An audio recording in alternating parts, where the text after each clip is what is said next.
Hello, hello, and welcome to ohmTown Daily, the news show powered by ohmTown.com. Today is February 25th, 2024. This is Season 3, Episode 56. Today we're going to be talking about secret face recognition tech, Hue Limitations, a new Medusa species. Does hosting the Olympics pay off? How about the smart kitchen? A 300-year-old shipwreck? $2 bills, y'all. Futuristic spinning glass house. I've been framed. Desktop lamps with a trick move. That and more.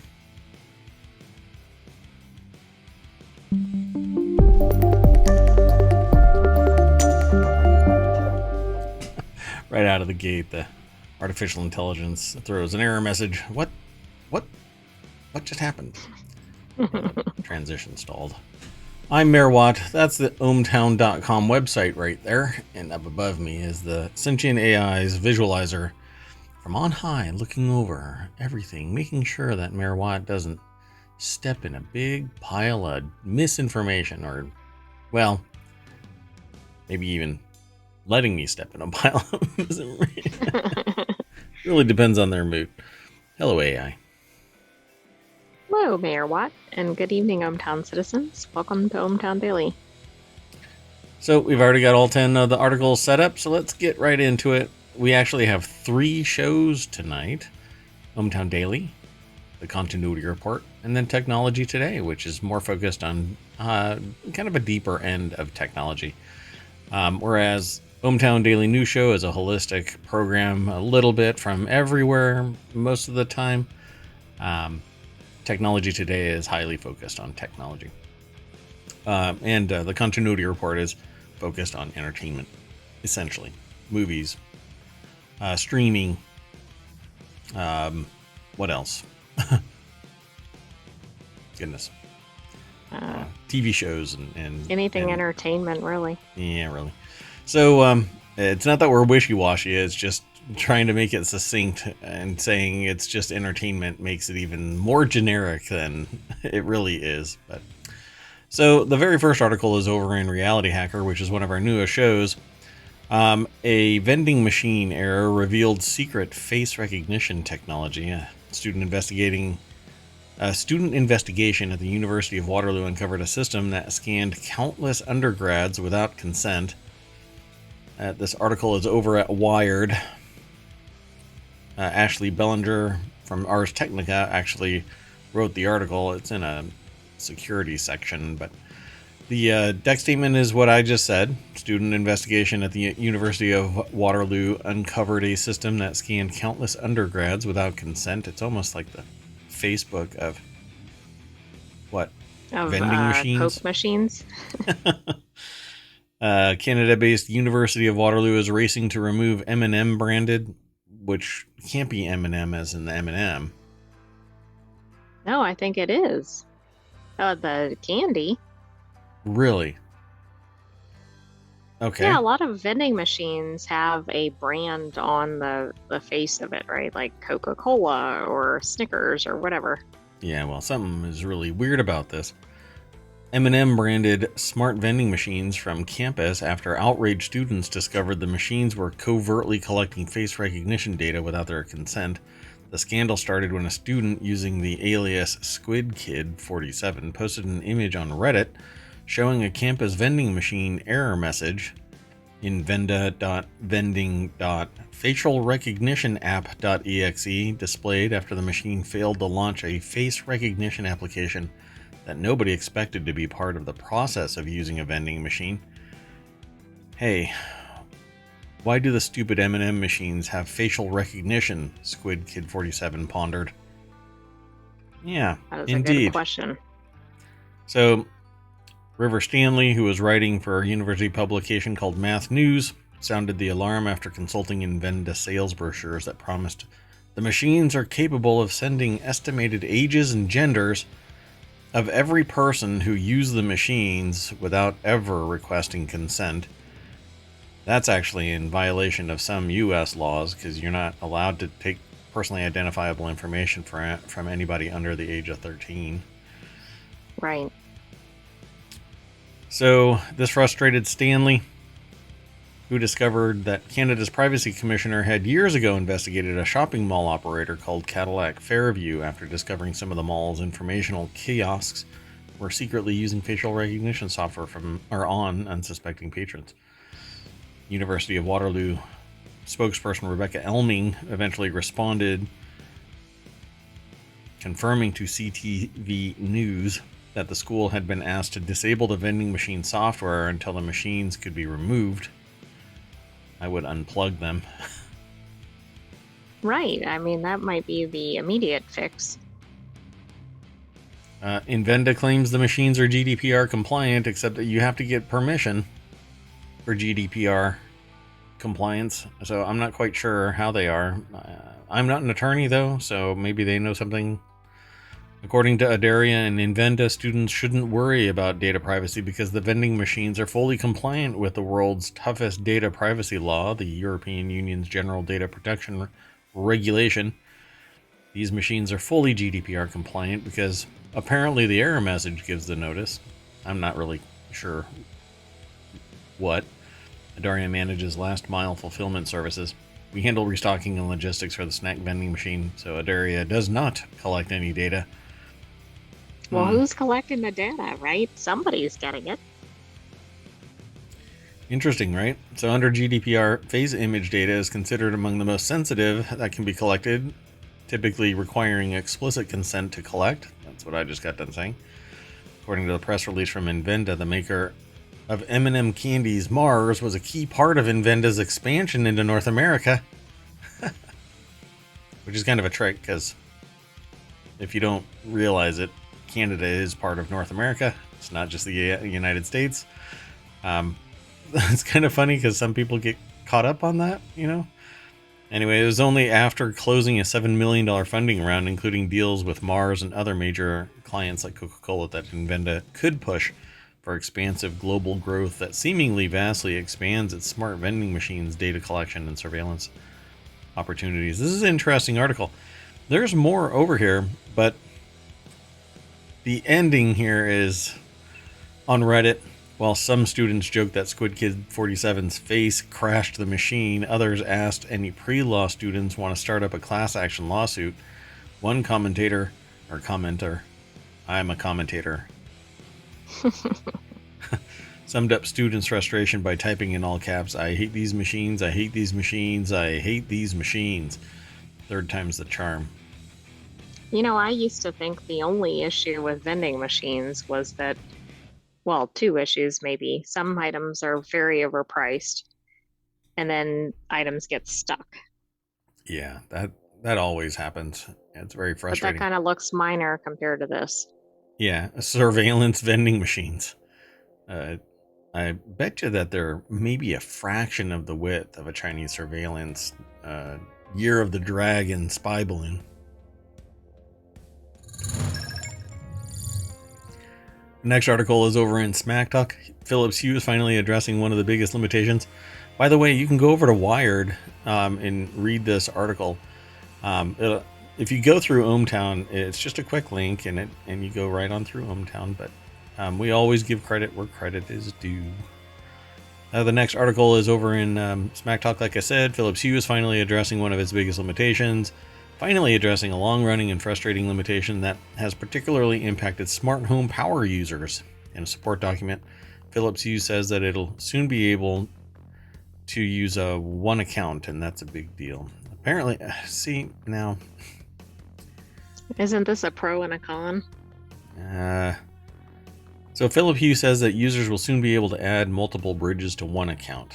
Now, I have one account for Hue, and I have multiple bridges. It does go a little wonky, and so I've actually paired it back to only one device, one bridge.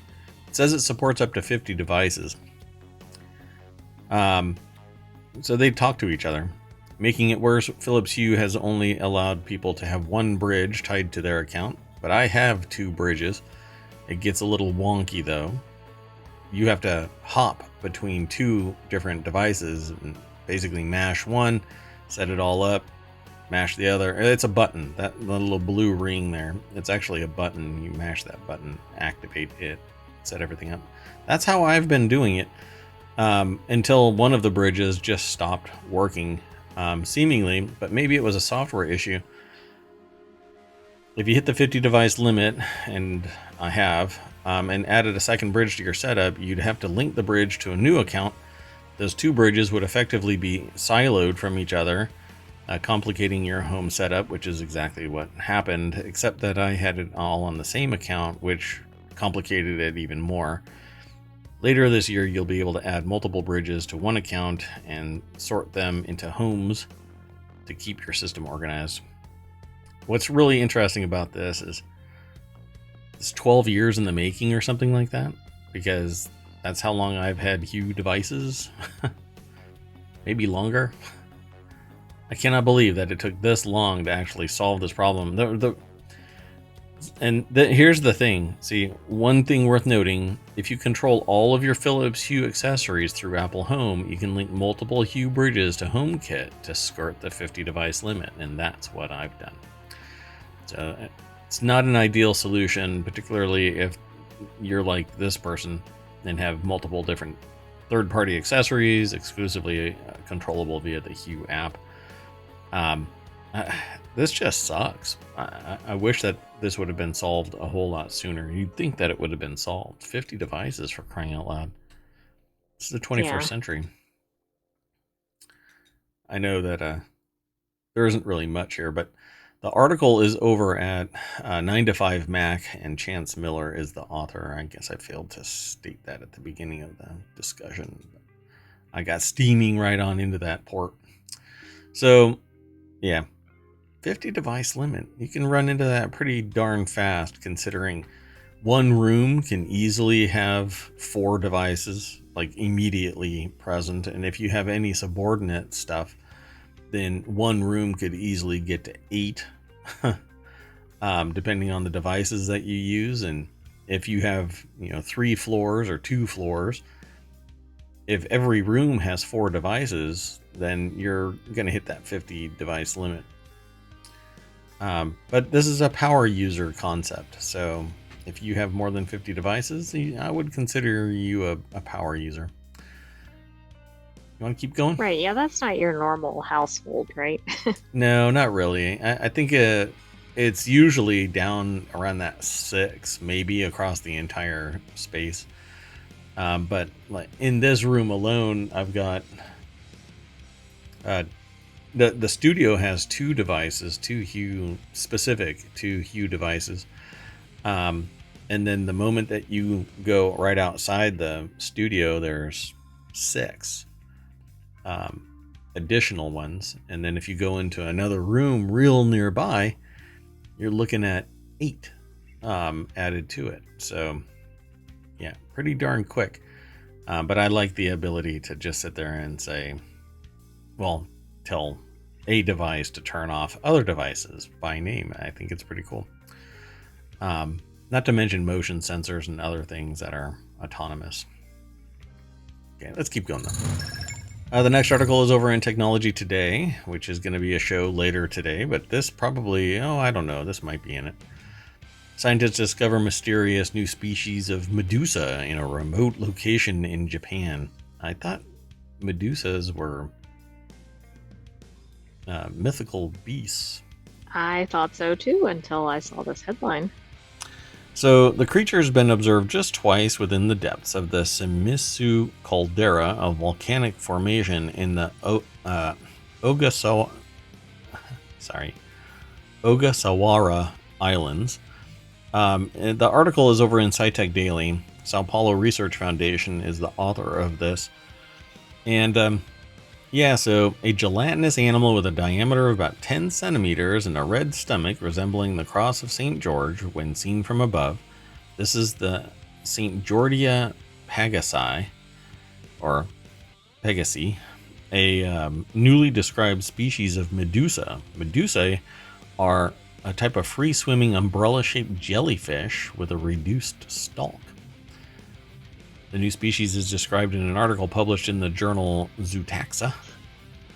The study was conducted Let me push a random button and cause my computer to act weird. So the study was conducted by an international team of researchers that included a Brazilian scientist supported by FAPASP. Why not spell it all out? Is it spelled out somewhere? I seem to love their abbreviations. Yeah, that's interesting. So, like all jellyfish, S.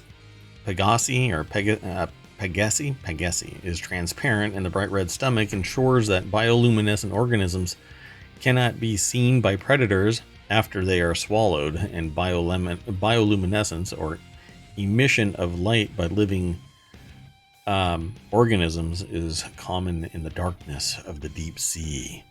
And you don't want premature bioluminescence if you're in the dark. That's always bad. So rare and inaccessible, the specimen might get eaten. I'm sorry? Oh yeah, you can might get eaten. Yeah, if you light up too early.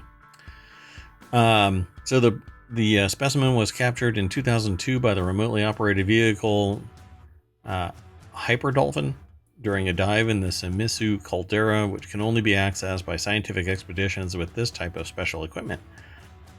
This special type of equipment, they don't say what it is. No other specimens were found until 2020 when the KM ROV filmed, but was unable to collect another individual of the same species. I don't know if there's supposed to be a picture there. I might air gap. There's a picture of it though. Dun dun dun. That's cool. I mean, it looks like a damn plastic bag with a you know those little pizza tables that they're inside the pizza boxes? Yes, that hold up the box. Yeah, I don't know what those are called, but that's kind of what this looks like. But it looks like a plastic bag draped over one of those little pizza things. Exactly. By the way, it doesn't look like there are additional pictures in the article. So yeah, go and check this article out. I think that you'll dig this if you're into this kind of thing. It's pretty cool. I don't know why they call them Medusae though. I think it's because they just have that shorter stalk. They don't have a long flowing set of like tentacles and stuff like that draping down. Right. They don't look like what a traditional jellyfish would look like to people. Yeah. Oops. Oh, I didn't know this. Jellyfish are the Medusa phase of certain gelatinous members of a subphylum Medusosa. Yeah, so I think. Oh no, I'm sorry. I started when you started talking. I actually did the transition, but I seem to recall there's a type of. I think it's a jellyfish that transforms and it basically respawns itself. You know, it gets old and then subsequently dies, but restarts itself as a baby again. But it's not Medusa. Anyway, that's pretty neat. Yeah, I guess it's a stage of jellyfish. All right. Let's keep going though. The next article is over in the Mobile channel. Does hosting the Olympics, the World Cup, or other major sports really pay off? I would probably say for those who are at the top of the food chain, it probably does. But after a long battle, Paris's beloved Bocanistas? What is it? Will be staying out. It seems like it's almost like boutique or something. I don't know what it is. Interesting. Will be staying out or staying put this summer. The decision, announced on 13 February by the French government, came after considerable public backlash to the police prefecture's original plan to move part of the iconic Seine booksellers elsewhere for the inauguration of the Olympic Games on July 26th. So I guess Bucanistas are booksellers. Yeah, that actually makes more sense. And they're specifically along the Seine, so maybe that's the issue, because I think they were planning some of the ceremony in that area. Oh, and you can't have people that have been there forever there. get all that riffraff. You don't want people reading books around the Olympics. That'd be bad. No, we can't have that. Ivan Savin over at, The Conversation, which is a external website to phys.org, but that's where this is housed, over at phys.org. That's our source, but you can go to theconversation.com and see more writing. Meanwhile, less than 6 months away from the event, Parisians continue to grumble over the lack of consultations with locals, warnings of gridlock traffic, closed metro stations, extensive video surveillance, and other grievances. So for host countries, what's the point of the Olympics? So the pros and cons, the cost of these benefits, as the Parisians have realized, is steep. Host countries appear to suffer from increased tax burdens, low returns on public investment, high construction costs, and onerous running costs of facilities after the event. Communities can also be blighted by noise pollution, damage to the environment, while increased criminal activity and potential conflicts between locals and visitors can take a toll on their quality of life. And as a result, in the recent past, several major cities, including Rome and Hamburg, withdrew their bids to host the games. And I can't believe that Paris would actually hold them again. The population has increased, the number of people that are going to be flooding into it. I don't know if it can handle it along with standard tourism. Tourism may be down, so they need the influx of people just spending some external money in Paris. So when big sporting events crowd out regular tourists, there's what I was just talking about. In an article published in the Journal of Sports Economics with Igor Drapkin and Ilya Zverev,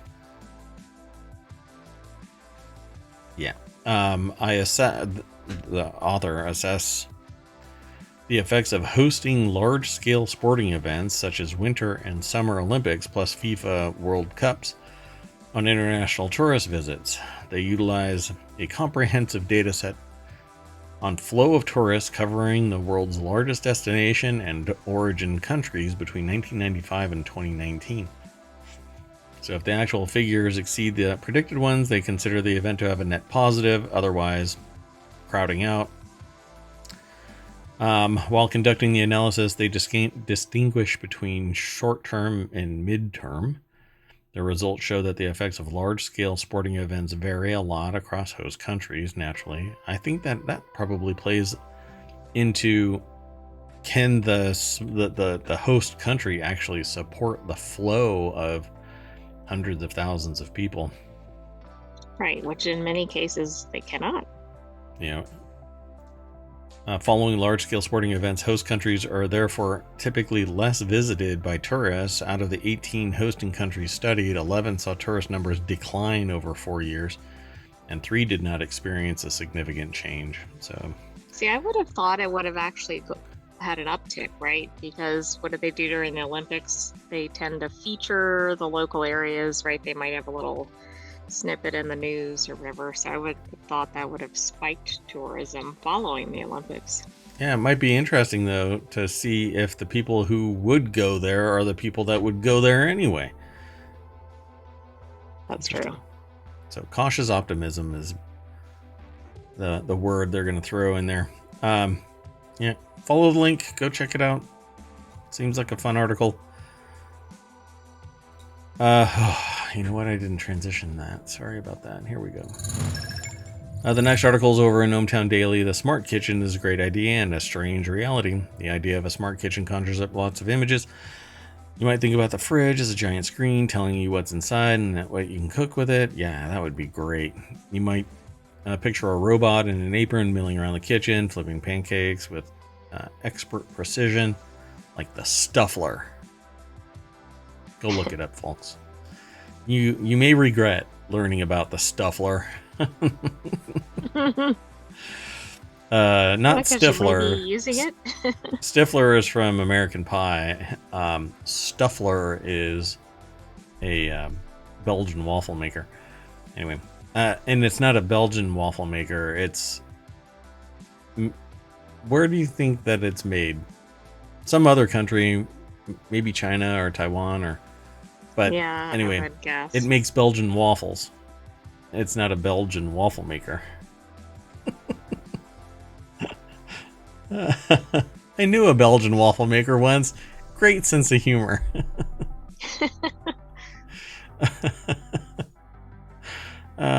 You might picture a robot in an apron milling about the kitchen, flipping pancakes with expert precision. You might just say, "Who cares?" and order DoorDash.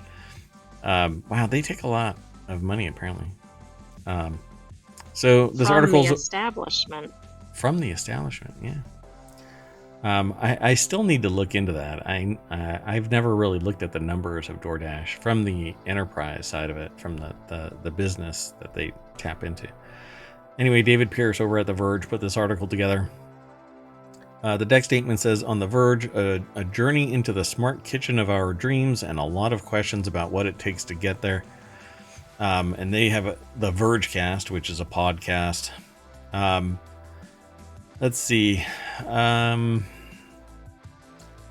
All of these things and more seem like they ought to be possible, but even as so many companies and industries work to make their devices smarter and more interoperable to make the smart home truly happen, it can sometimes feel like the kitchen is being left behind. And it is. You might find a smart refrigerator, but it's like $3,000. And it has a touch screen, and I think the best thing about that kind of a thing is that you can tap the screen and it turns on a camera inside and displays what's inside, or it becomes transparent in some way. So they say over the next 2 weeks of the Vergecast, that's the question that they'll be exploring, like how do you get to an actual smart kitchen. Pretty neat. For their first episode, they talk about their own smartish kitchen and explain why the kitchen often feels left behind in the overall smart home race. The thing is, though, that there's never been a real need for a smart kitchen, because like a blender doesn't need to necessarily be smart. It just needs to be robust. Your gas or electric grill, there's new requirements in some states to phase out gas, and that's because that it basically fails to combust the gases and poisons the air. Yes, we all know that. It's been like this for years, but when the evidence shows that your health suffers, yeah, you can still get a gas grill. Nobody's going to come and take it from your house, but the industry is going to... But do you really want to do that? Well, a sociopath might. I mean, they can take my gas grill from my cold fingers. I meant put a gas appliance in your household. No, that's what I'm saying. I mean, even in the face of evidence that says that it's poisoning your air, people still smoke, for crying out loud, you know? It's un-American. Well, and modern electric ovens and range tops are actually much higher in their effectiveness. So, they talk about some other things, but hint at AI. And I'm sorry, AI, it's going to give you some recipe that is going to be wonky. Just stick to websites that produce those recipes, and go and what's the one? Sorted. Go watch Sorted. That's a fun show. SORTED. Yeah, Sorted.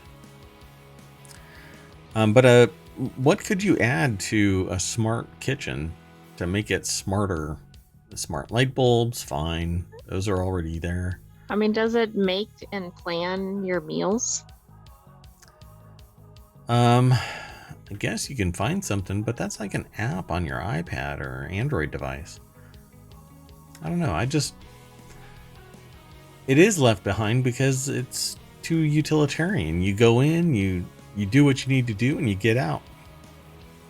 Your devices are only as smart as they need to be. And interconnectivity? What is your air fryer going to be doing, chatting it up with the oven? Doesn't make any sense. And what is it going to say to the oven? So it'll be fun to listen to this and talk about it at a later date. Smart mixer. did not make me a better baker, is what one of the recent articles is. How the smart home is finally getting out of your phone and into your home, which your phone is in your home, so it's already in your home. And they talk about Matter's broken promises, which is supposed to allow smart devices to interoperate through a middleware called Matter. So there's a lot more, and you can come and listen to the Vergecast by following the link. And right here is the link. There you go. Let's keep going. This next article is over in ohmTown Daily. Expedition to 300-year-old shipwreck that could hold Spanish treasure of gold and emeralds worth $20 billion. Wow. Colombia is sending a deepwater... That's an expensive expedition.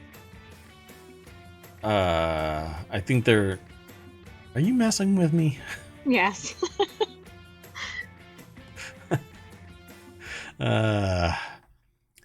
So a 300-year-old shipwreck in the Caribbean, or Caribbean.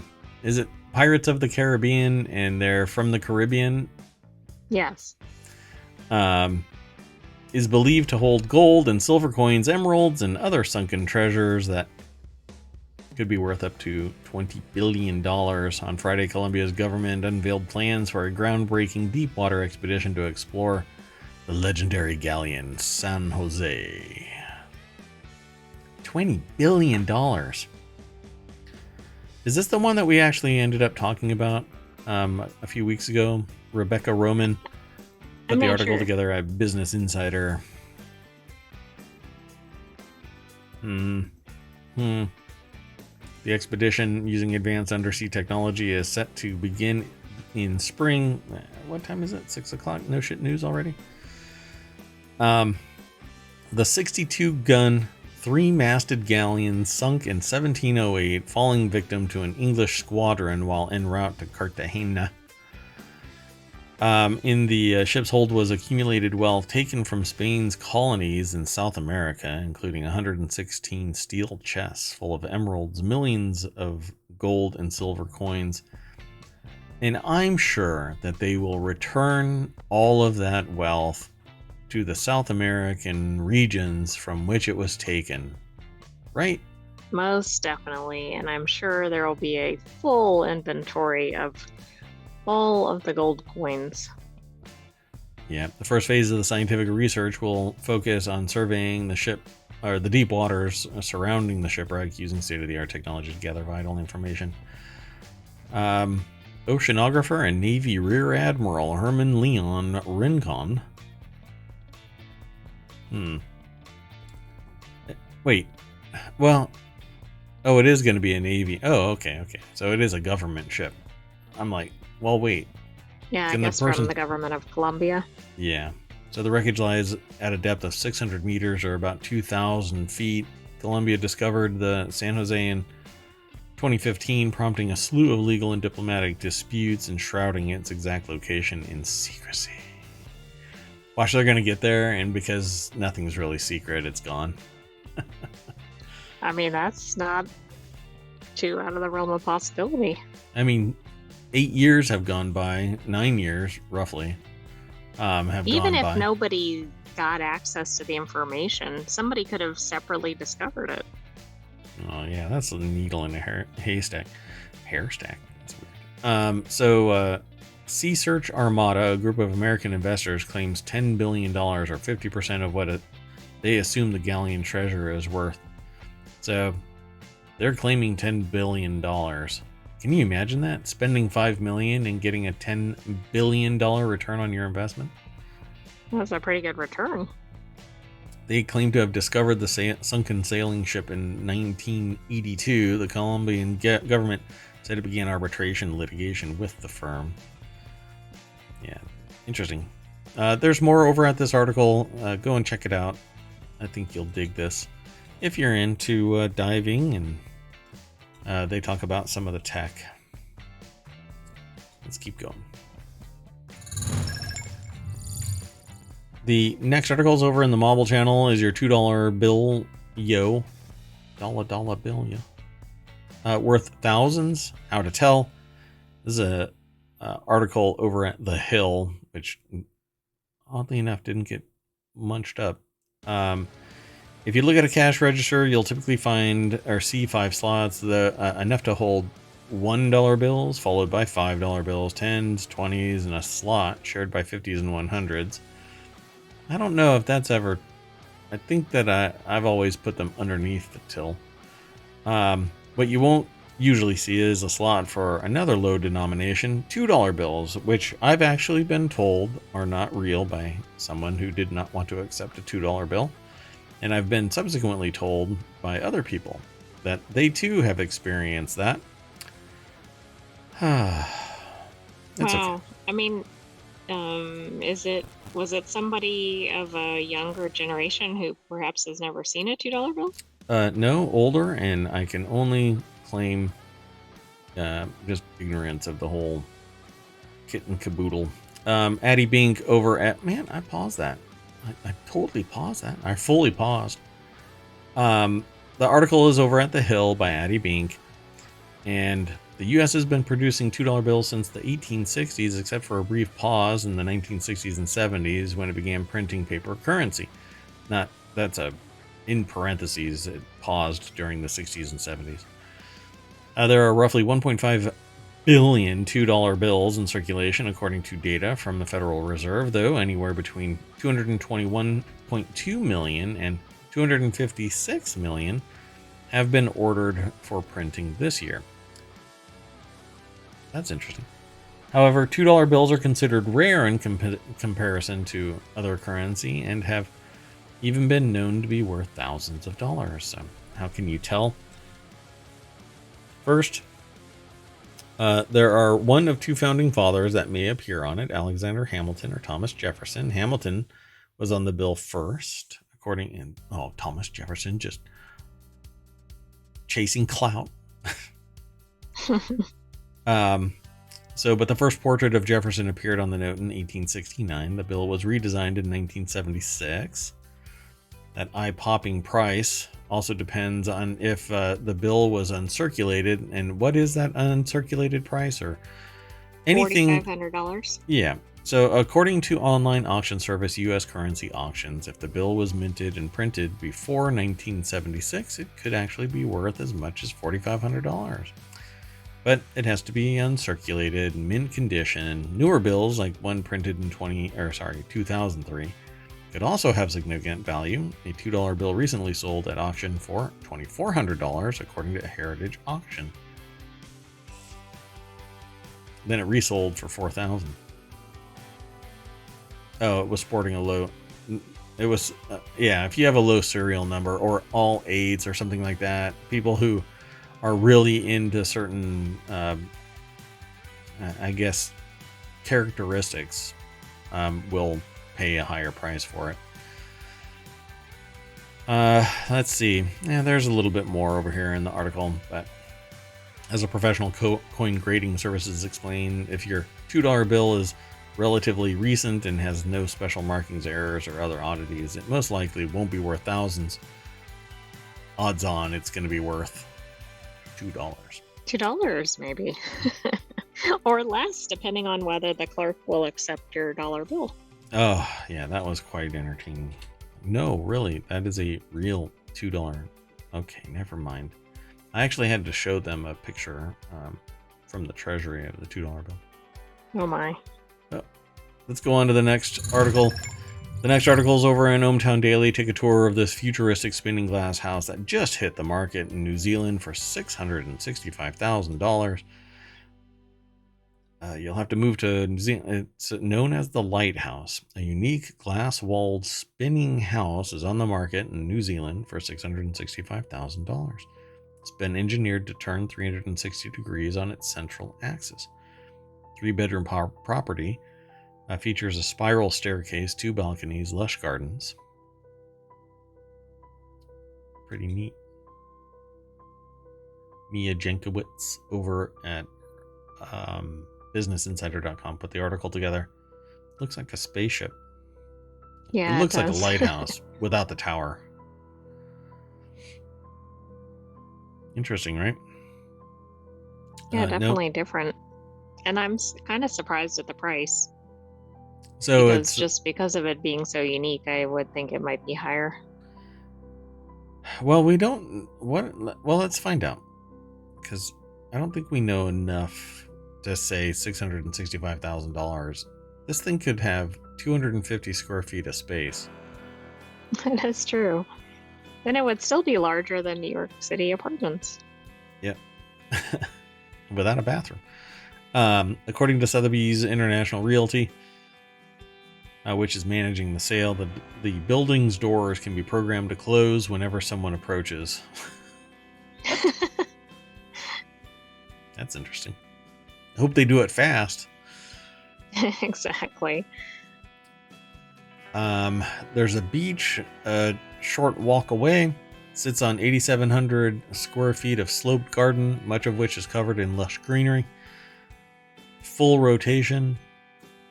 Takes 33 minutes. It has an open plan on the first floor. So many windows. Oh, that would be, I don't know. I would feel a little too unsettled there. Obviously, it looks like there's little screens that will roll down, but yeah, I wouldn't be able to rest because I would always feel like oh, that's what it's for. Exhibitionists. They can just walk around their house and they know that the potential is somebody's going to be watching. And then people will not be looking in after that occurs. That's right. There's a stainless steel fronted kitchen. You can walk around the first floor surrounded by greenery, except for that area out there where everybody and their grandmother can see you. Yeah, this is pretty interesting. Upstairs it has 3 bedrooms. Doesn't say the total square footage of this place, does it? No, but it doesn't look like it's large square footage. The rooms are pretty small. You might be able to look it up if you know how to spell that word right there. Maritai? 179 Maritai Road. I guess if you type that into Auckland, New Zealand real estate listings, you're going to be pulling that up real fast. Is it 157? 179. No. I found it. Does it say how many square feet it is? I don't think it says in the thing. I'm looking. Give me just a minute here. And they don't have a link to No, it doesn't seem to. Weird. Yeah, they don't have a listing to it either. Okay, well, anyway, I'm going to stop scrolling because people are going to get seasick. So let's go on to the next article right after I throw this into the chat. There you go, folks. Let's keep going. The next article is over in ohmTown Daily. It's just a little wood and glass, so why is getting stuff framed so expensive? I've asked that many a time. At the start of the year, the author of this decided that they would become America's bravest women and would frame some of their own art.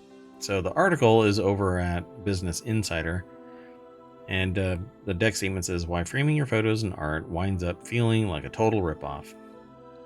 I think the frames cost more than the artwork unless you're displaying very high-end art pieces.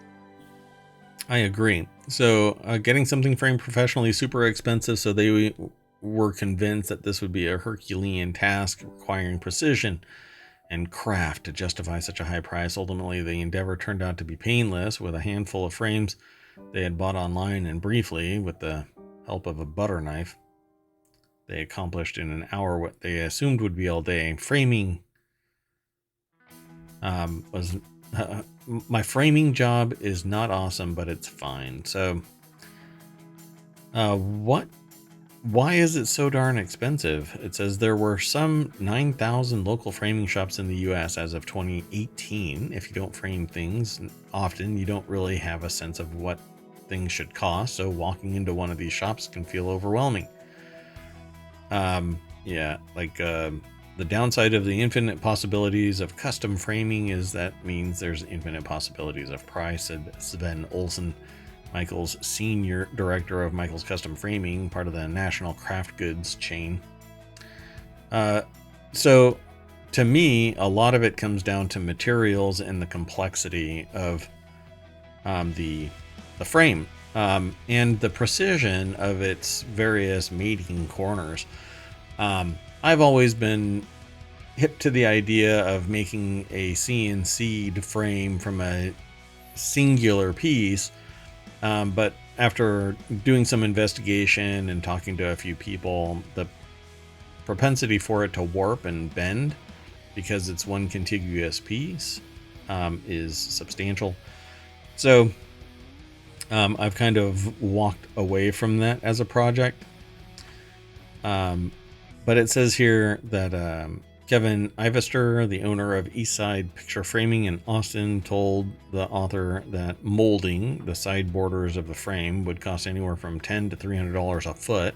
A basic black stick of wood is priced quite differently from something that's gold leafed and hand carved. His shop offers 1,500 frame samples and 300 mat board samples, and all of that is downright science, getting the mat board the right size and getting the frame the right size for your particular picture and your particular desire to have the picture either with a huge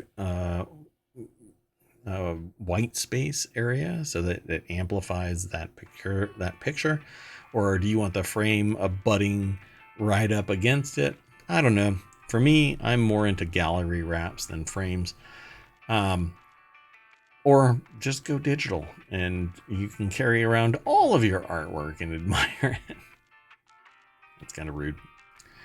When you talk to smaller framers, there are, of course, some elephants in the room. Much larger framing operations, such as Michael's and online community FrameBridge. National competitors have advantages of scale, convenience, and price. They're able to buy in bulk and leverage their scale, which helps them keep costs down.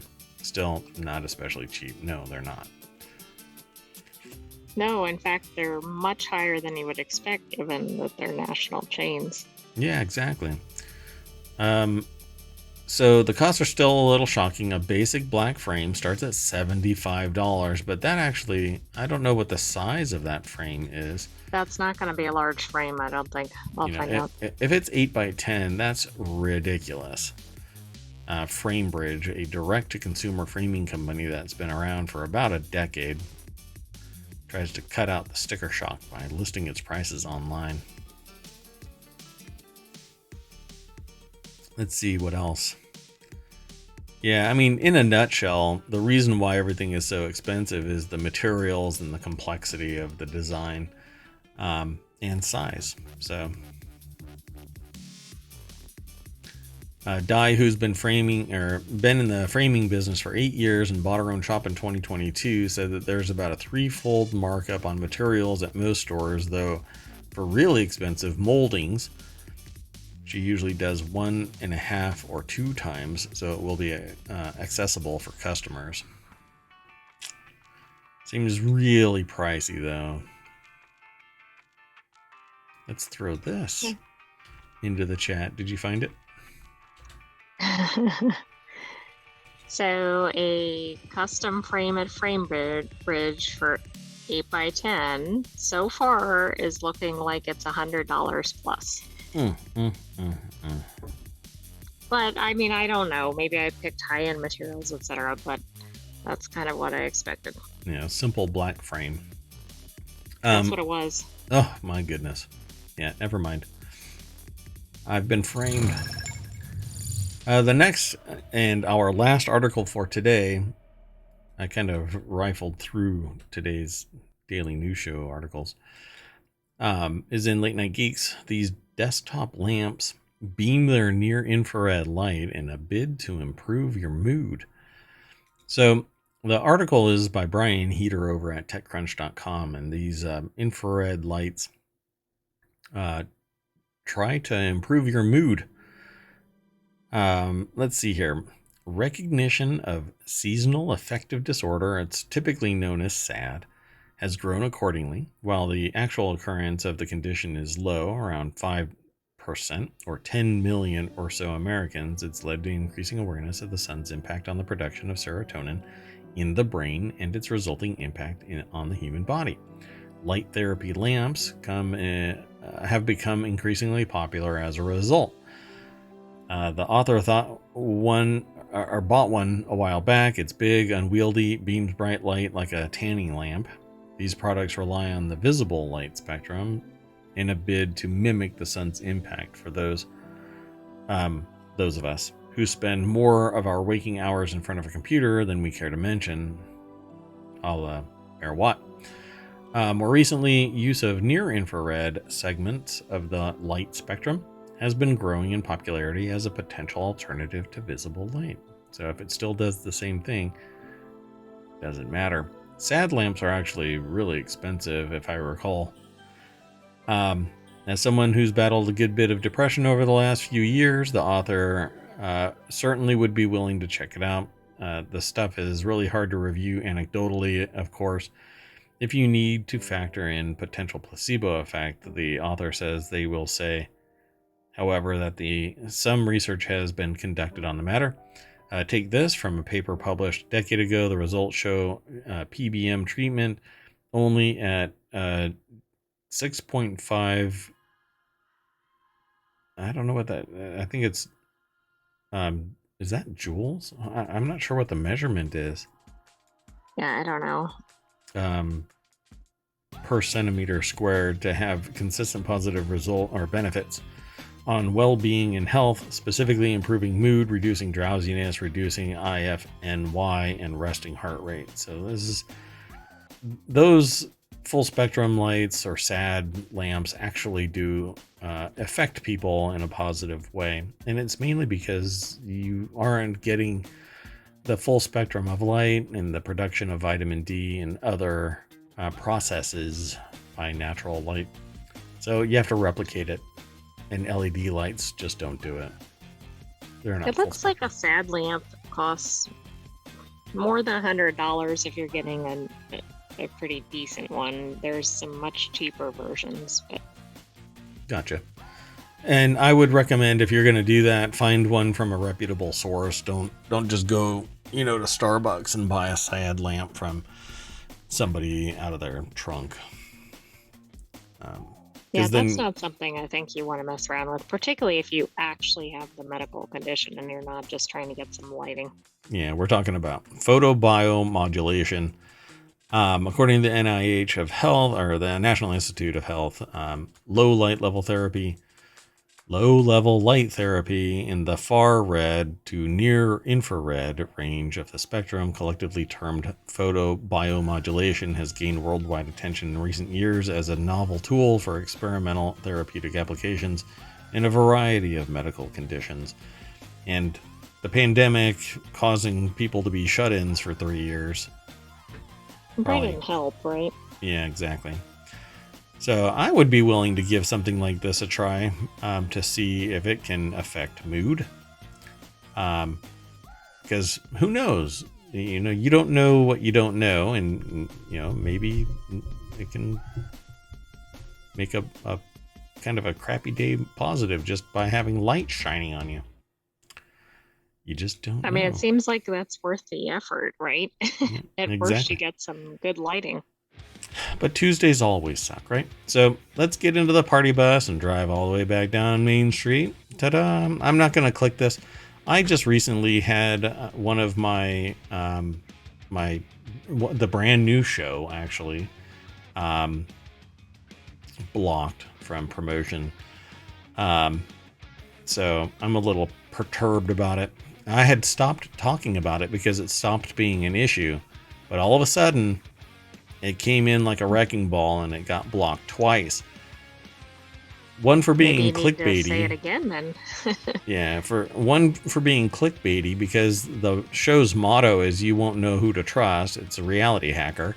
And then the other one is for political campaigning. And I'm like, it's not campaigning. Come on, you got to stop this. Just because it's an incidental thing stuck on the side of a page that I'm talking about the content of, not even the ad. Don't block, my show. It's dumb. Anyway, that's it for today, folks. I am Mayor Watt. That is ohmTown.com. Up there is the visualizer for the sentient AI that probably wanted me not to rant at the very end. That was probably a losing proposition. Yeah. Oh, it's going to happen. Good night, ohmTown citizens. Be sure to come back shortly for Continuity Report and then followed by our new show, Technology Today. Ta-da. Look at that. 55 minutes, folks. Production values increasing. Well, I'm not soapboxing as much, but that's okay. We'll see you in a little bit. Bye-bye. Be sure to stick around. Bye.